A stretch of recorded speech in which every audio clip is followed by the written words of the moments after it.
Welcome to Raising OKC Kids, Conversations with Metro Family in Oklahoma City. I'm Erin Page, and one of our favorite podcast guests is back today. Brittany Keck with Thrive is here to talk about guiding our kids in developing healthy relationships. Thanks so much for being here, Brittany. Thank you. I'm so excited to be back. This is so fun. I As always always, enjoy talking with you, Erin. Same. It's always great to have you. And to remind our listeners, Brittany is the Training and Capacity Building Manager for Thrive Sexual Health Collective for Youth. Although I understand the organization is undergoing an exciting rebrand, which we'll dive into a bit later.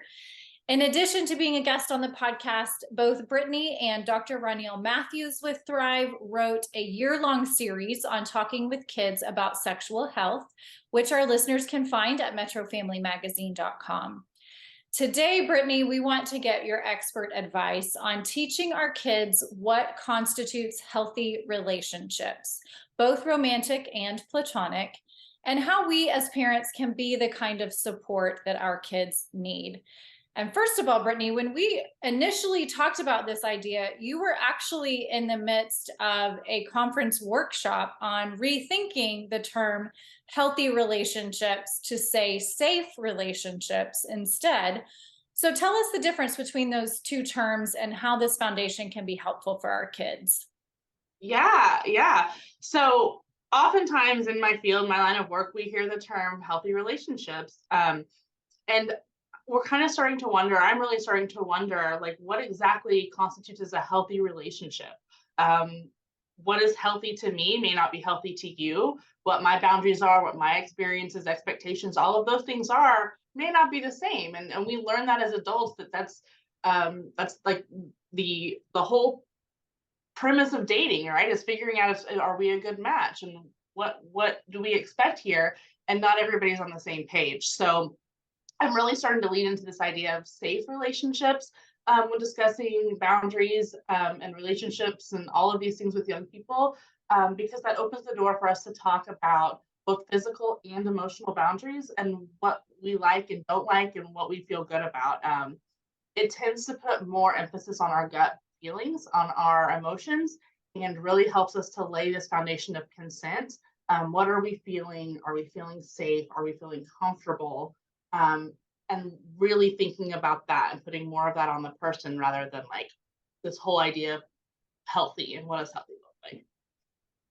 That is so good. What a great way to kind of reframe that conversation with our kids, to really talk about what is safe and what isn't when we're looking at relationships. And that's great language from when they're teeny tiny all the way through teenagerhood and beyond. Yeah, absolutely. I think when we just flip that narrative a little bit to be a safe relationship, we're really laying that foundation with them on consent and boundaries and their own autonomy and what they feel good about. So let's talk about that in relationship to when our kids are little. I was thinking back about my own kids. We had this great series of books when they were teeny tiny, preschool and younger, that talked about safe versus tricky adults. So, what are some terms or ways we can help qualify for our young children what constitutes a safe adult and how to be able to recognize someone who isn't safe? I really like that. I don't think I'd ever heard that before, safe versus tricky. And I really like that. But it's children really need to understand that it's adults' jobs, it's our responsibility to help keep them safe. And then talking to them about the characteristics of what is a safe person, what does that look like? Do they take care of you? Are they making sure you're safe? Are they helping you? Are they listening to you? Can you trust them? They're not harming you. They're not abusing you, right? They're not putting their hands on you in a way that harms you or makes you feel uncomfortable. So really talking through those characteristics of what is safe, because just like what I was talking about with healthy, just saying, are they a safe person may not really be enough. They maybe need some more tangible examples of what that can look like, what that can feel like, what their body does when they feel unsafe.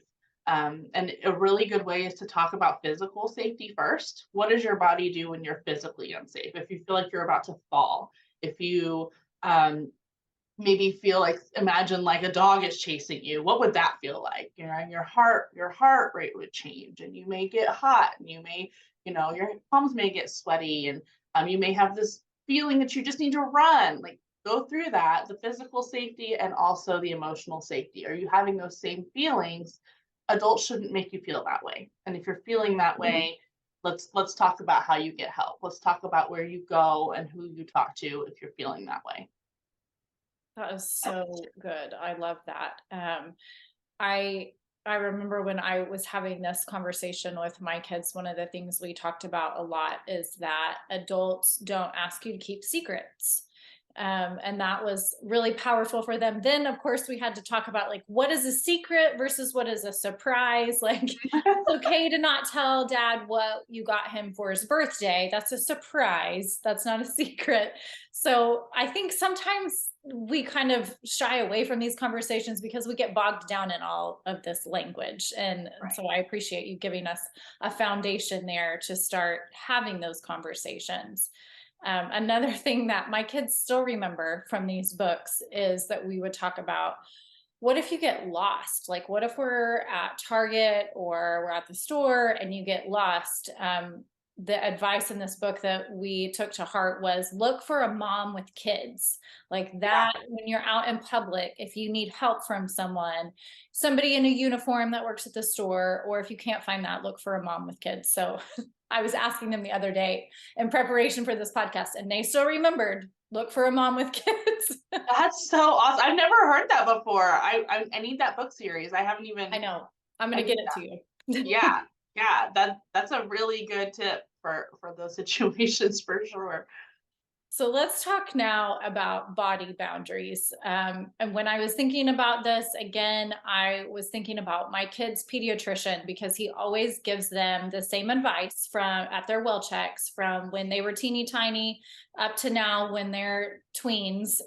He always talks about appropriate versus inappropriate touch. And I love that he takes the time to designate, even if somebody is just touching your shoulder in a way that doesn't feel good to you, that feels creepy, that is not appropriate touch. And I think, like you mentioned earlier, that distinction is important. The way their own body feels is important to help them understand. So, how do we start to teach kids that concept of bodily autonomy starting at a young age? And then, how do we continue to talk about this as they get older? I really, really love that your pediatrician does that. That's really amazing. And I think it's really important to talk about that feeling because you're right. Like, it may just be a touch on the shoulder. It could even be a look. Like, they could look at you in a way that makes you feel uncomfortable. And it doesn't even have to be an adult. It can be anybody.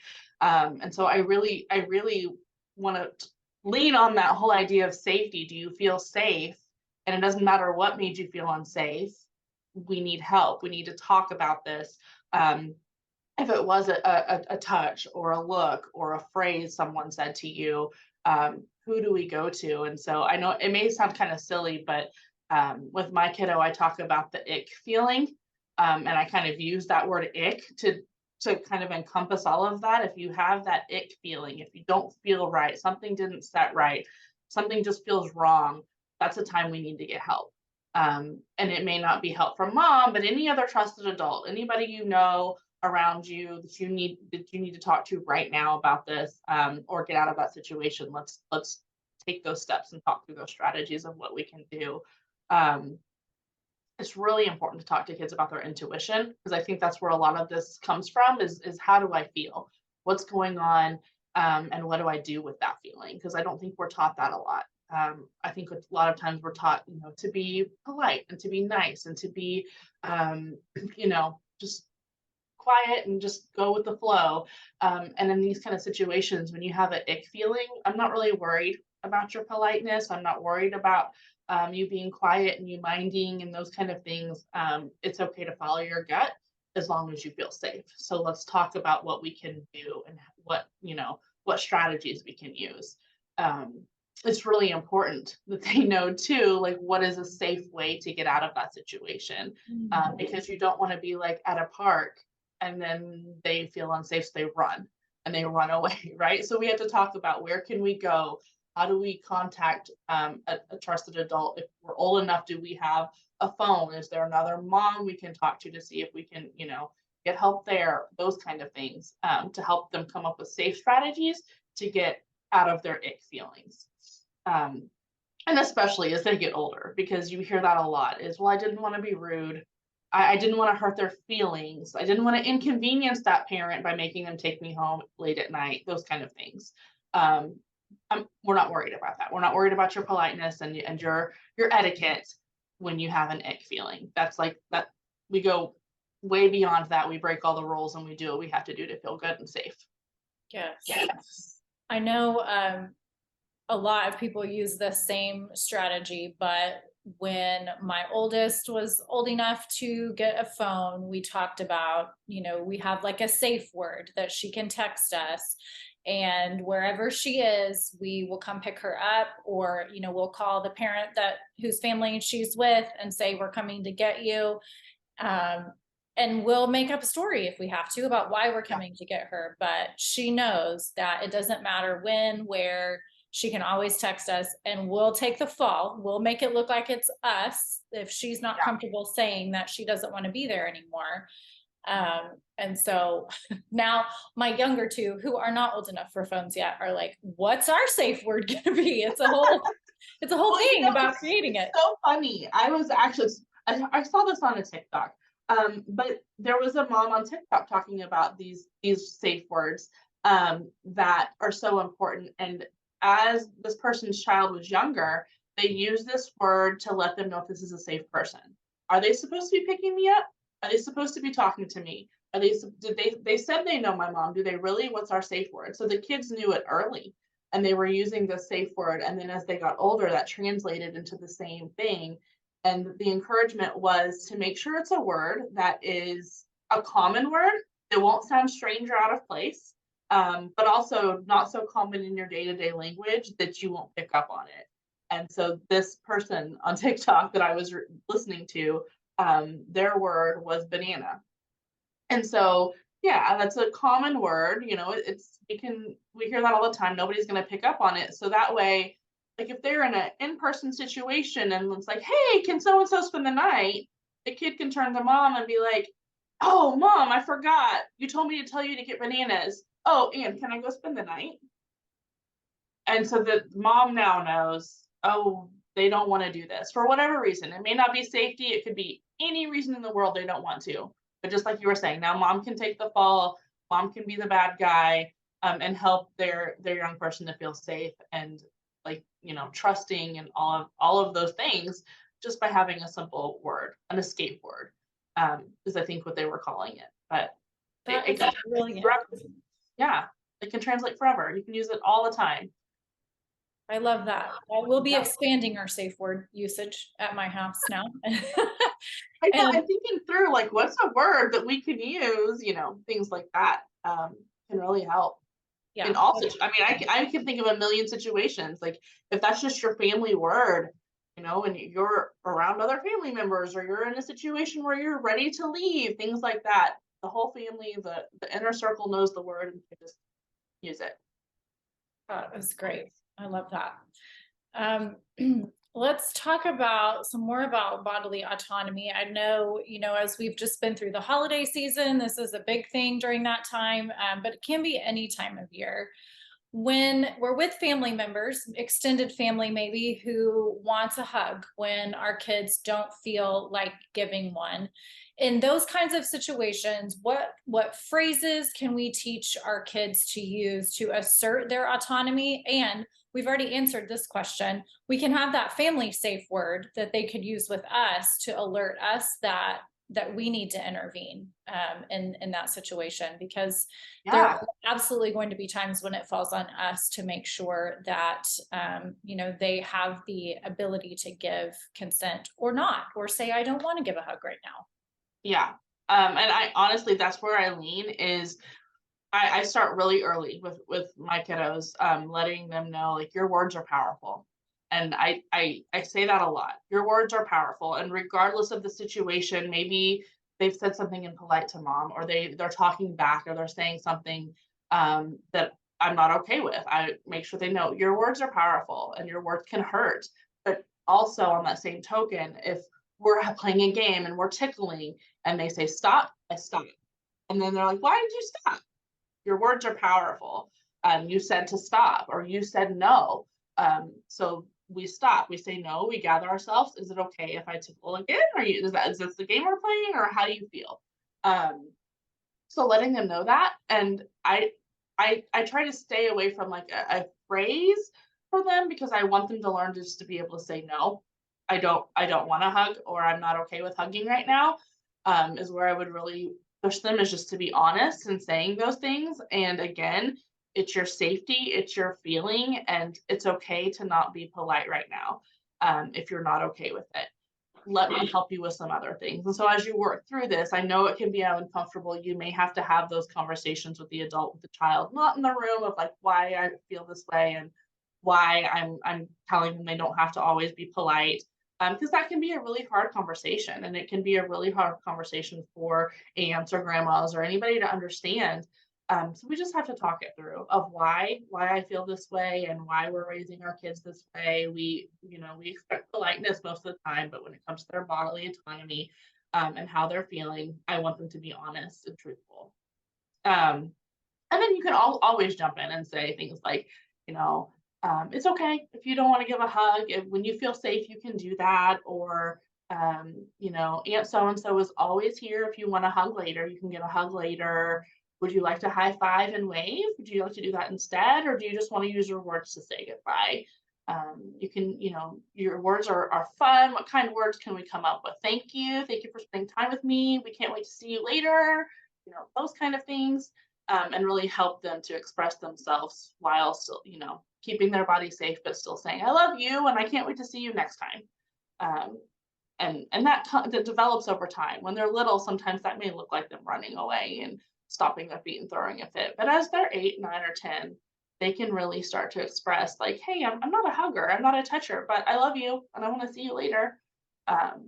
So just working, your kids. And some kids are huggers too. So for some families, this is a flip switch. You have to talk to your kid about not everybody wants to be hugged.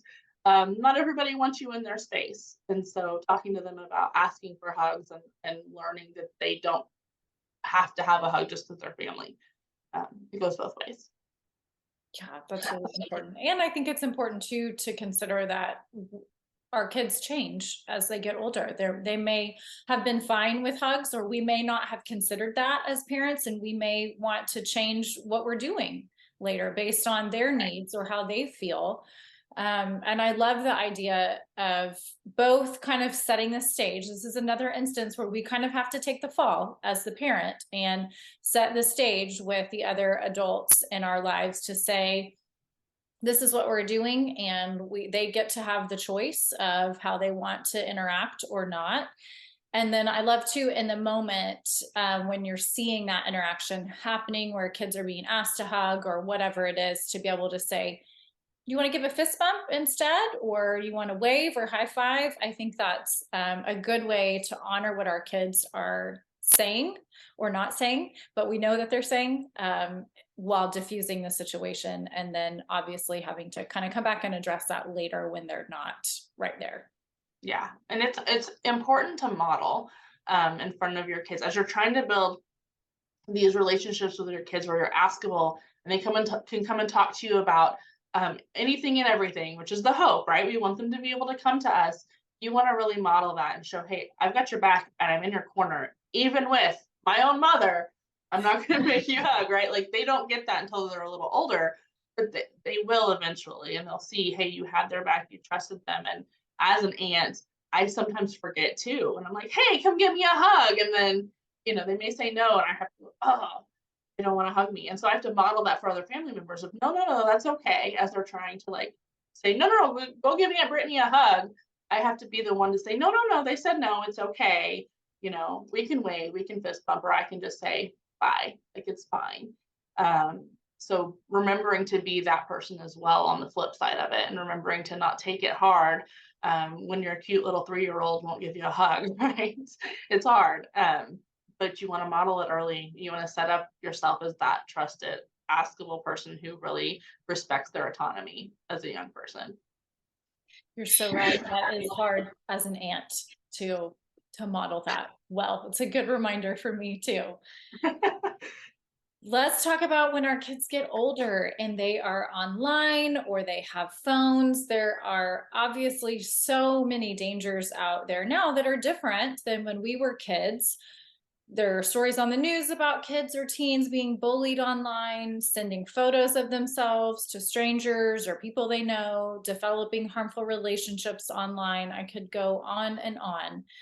So, what is the most effective way we can alert our kids to the fact that these dangers do exist and hopefully ensure they will make smart decisions online? This is tough. This is tough because I mean it is. It's where we are now and where we live. And I think this kind of goes back to some conversations we've had before. But the first thing I want to always encourage parents to do is treat online spaces like a physical place. I know that they may feel like to you, well, they're safe in their bedroom and they're just right here, physically safe. But where are they going mentally? Where are they visiting? Do you let your kid visit the mall by themselves and walk around? If they're not there yet, they may not be ready for online use just to go and do things without being monitored. So I really want to make sure parents are thinking about that, and kind of needs to be the same kind of access and responsibility when they're going onto the internet. It's really important just to be thinking that through because they're meeting people, they're running into things that you may not be ready for them to run into. They're having conversations, even on online gaming, they're having conversations with strangers, things like that. We really need to be aware of where they're going and what they're doing, and monitoring that. I know a lot of parents say that, they don't want to control or have that much control, but it really is like they are visiting another place. This isn't the same as if their best friend is hanging out with them in their room, and they're talking and doing kid stuff or whatever. It's very different. And the unfortunate side of that is we know there are people out there looking to directly contact children and contact them for all kinds of various reasons, but usually none of it's great, right? So we need to be aware of that. And I think the best thing we can do is prep them. It can be a hard conversation to have, but if they are going to have internet access, we need to prep them to know what they may run into. They don't wait for it to happen. Don't wait for them to come across something pornographic, or don't wait for them to have that uncomfortable conversation with somebody they don't know. Let them know that it's out there. They will, as long as they are on the internet, they will come across something that gives them that ick feeling. And what's their exit strategy there? How do we get out of it there? How do I go, oh, I'm seeing something I shouldn't see, or oh, this is new, I'm uncomfortable. Because I think the worry is when young people run into something on the internet, they're then afraid to tell their parents because they think either they're going to get in trouble and then parents are going to take away the device. And I think that that's often the reaction of, oh, well, you're not old enough for this. You're clearly looking for that, or you're doing this and it's mine now. You can't do this. But that's why they avoid the conversation and coming to parents and asking, what do I do? So setting us up as an askable person, talking them through what they are and are not allowed to do, who they are allowed to talk to, things like that, before they even get on the internet, and constant conversation, monitoring, checking in. I'm not monitoring you to get you in trouble. I'm monitoring you to make sure you're safe. I'm monitoring to make sure that that nobody's trying to talk to you that shouldn't be, things like that. Just letting them know that they will see something, they will hear something, they will come across something that makes them feel ick. And what do they do? And when they follow those steps, let's make sure they're not getting in trouble on the back end and taking the device. Maybe we just need to shore some things up. Maybe we just need to, go through that app. And we didn't go through that app and block different people and things. And we need to do that now. We need to work together to make sure we're safe. Yeah. We forget that part about making sure that they feel safe and comfortable coming to us. And that is hard as a parent because you want to just shut it down and you want to punish them because they're doing something you asked them not to do. But you're so right that we really have to think first about that relationship, and that what we want most is for them to keep coming to us if and when they have an issue that they need our help with. And I'm not saying there shouldn't be consequences. Like as a parent, sometimes you can go through and you can look and you can be like, oh, okay, you were searching X, Y, and Z, and you came across this because of this, and maybe help them to understand that. And maybe we do need to limit access. Maybe it is a situation where we take phones. I'm not saying it's not, but I'm also encouraging an open mind, an open conversation of how did we get here, what happened, and how can we ensure that this doesn't happen again, and let's work on the safety plan together. Um, Consequences may still happen. I'm not saying that. I'm just saying just be aware of our responses, and how we react when these things do happen. Absolutely. Take those deep breaths first. Yeah, yeah, because the reaction is you what you said what to who where huh and this is mine for 2 weeks, or whatever, and it's that's not really as effective as we're not learning anything. They're not learning how to be safe on the internet. They just learned they got grounded or they got their favorite toy taken away. So how do we do this in a way that's effective for all parties involved? Absolutely. So, in platonic relationships, I know oftentimes when we're thinking about kids getting older, we're thinking about romantic relationships, but friendships can be really hard for kids to navigate too. So, what kinds of advice can we give our kids about what constitutes a safe friendship, and what red flags should we make them aware of when it comes to their friends? I don't think it's much different. I think it's very the same of how do we feel? Um, does it feel happy to be with this friend? Do you look forward to hanging out with them? Do you like being around this person? Do they make you feel good about yourself? What does it mean to be a good friend? Are you being a good friend? Are you being supportive? Are you being kind? Are you using kind words? And, kind of helping them to understand what a good friendship looks like. And we all, I think all people starts very early can be, a little spicy, a little angry about something. And how is that resolved? How can we can we say we're sorry and then it feels good and we move on? Or no, we're always going to kind of be butting heads and arguing. So what, just really encouraging them, like, what are your feelings? How do you feel about this friendship? Do you want to play and why? Like if you notice, I know in our house this has happened quite a bit where my little one will have friends over, especially over breaks for days and days in a row. And then after, several days, they start to argue about everything. Why isn't this working? Why doesn't this feel good? Have we spent too much time together? You're not feeling good about this friendship right now. Let's take a break. And so having those kind of conversations and helping them to see that it's okay to take a break and then come back to our friendship in a week and play again and we feel better. It's kind of our job to help them process through their friendship. So being aware, listening to the conversations. I know I can hear when my daughter's not being so nice to her friends and starting to be a little like snippy and okay, what's going on? How do we support this friendship? And then that way we can tell this if we're always in an argument or we're always tattling, what's going on here? What do we do, with this friendship? Do we help them to process? And in doing that with a platonic friendship, with, learning that sometimes we're just not the best friends. And sometimes a little bit of rejection is happens and it's going to hurt. And this is how we go through that. Will help them as they get older into different types of relationships that not everybody's going to be friends. Not everybody's going to like each other the same way.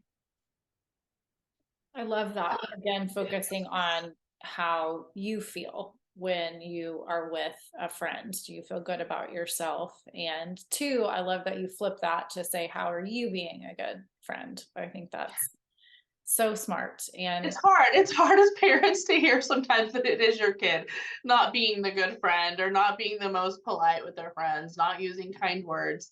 And I think it's the what's the root? Why are we not using kind words? Why, as a young person, we haven't learned to respectfully engage in conversations when I'm hungry, when I'm sad, when I'm angry. And so it might come out in a different way. So we have to help them to address those things and we're feeling this way.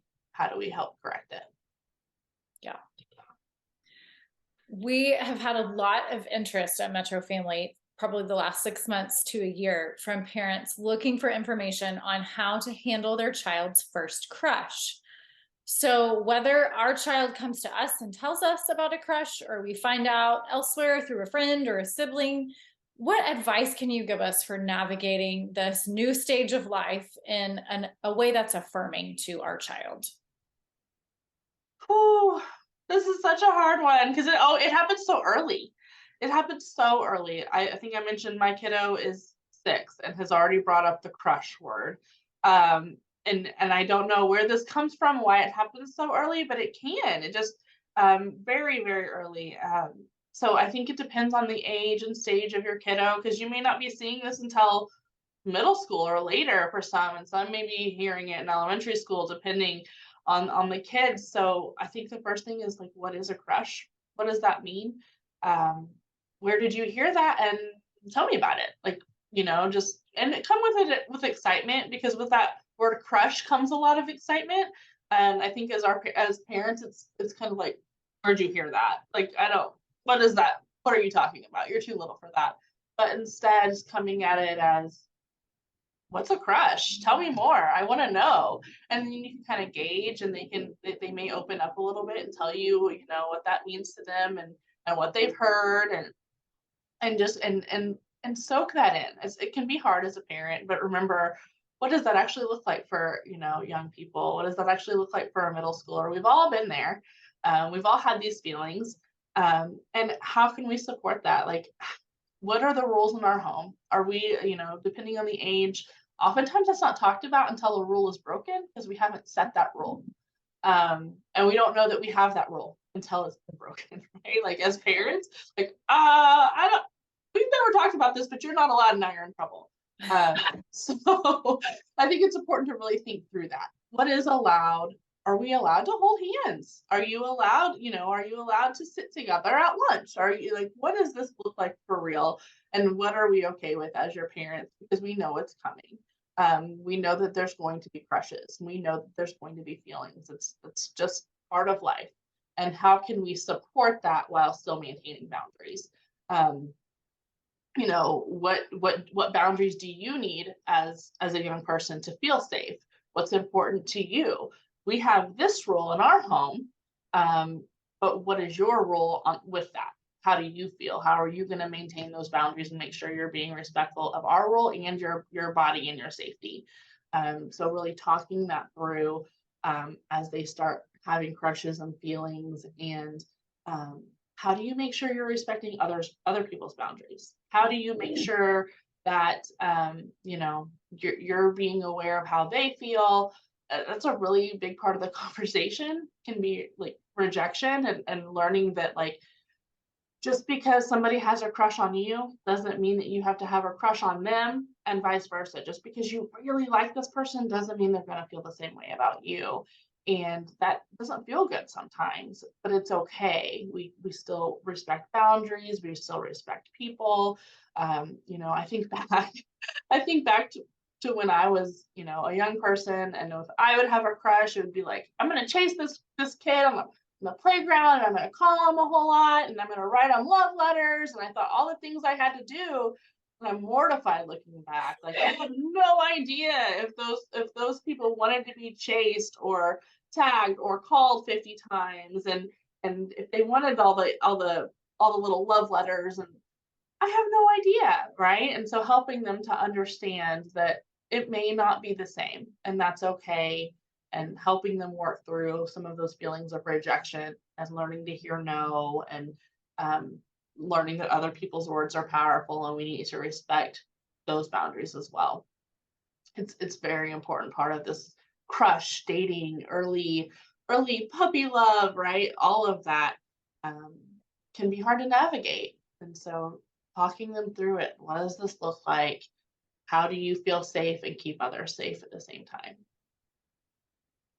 I love that you mentioned being excited, being curious, asking questions, trying to not like place our own judgment or expectations on the situation, but just being open to what they're going through. And I think it's, as parents, I think we're often like, oh my gosh, this is way too soon, you're way too young.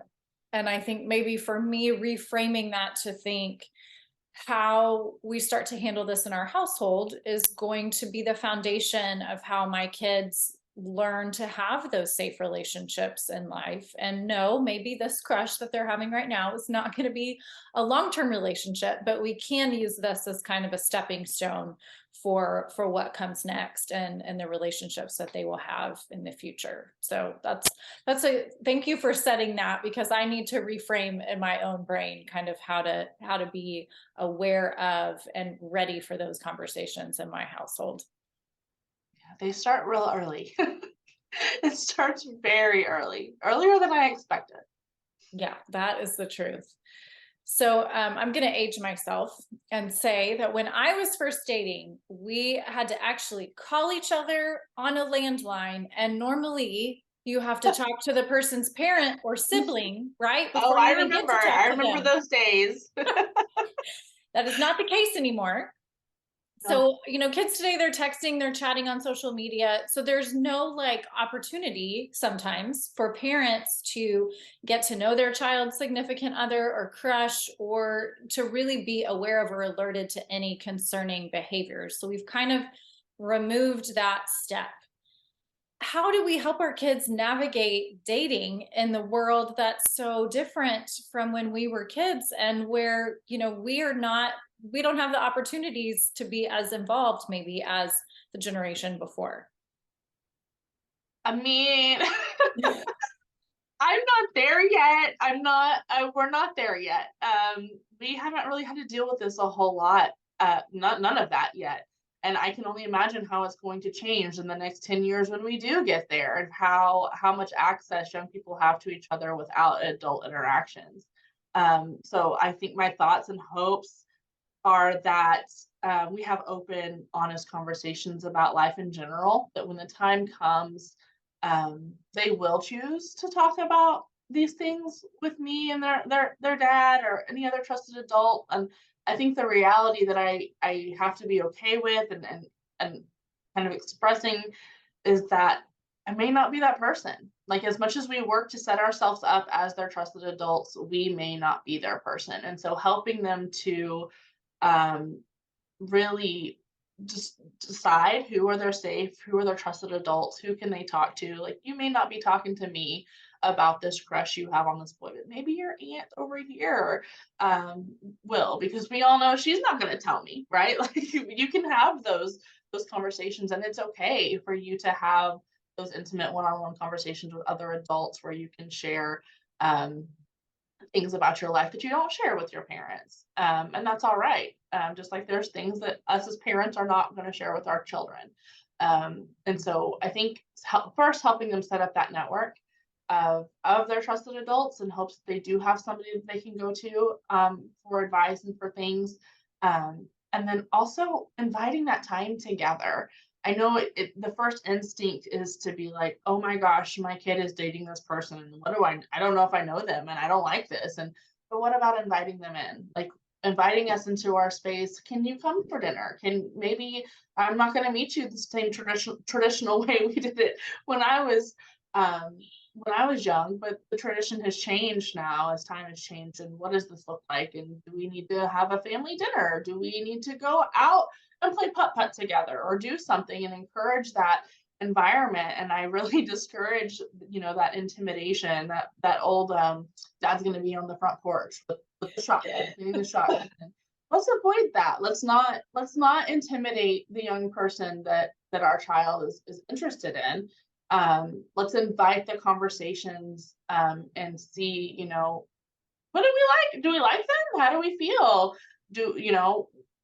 How can we support our child? Maybe we don't like them, but what are some conversations we can have to see where their thought process is and how they're feeling about everything? Because at the end of the day, if we have used those intimidation tactics and things, they're just more likely to be sneaky, to hide, to not be as respectful. Whereas if you've invited them in, let's go to dinner, let's go grab some ice cream, let me just take you home.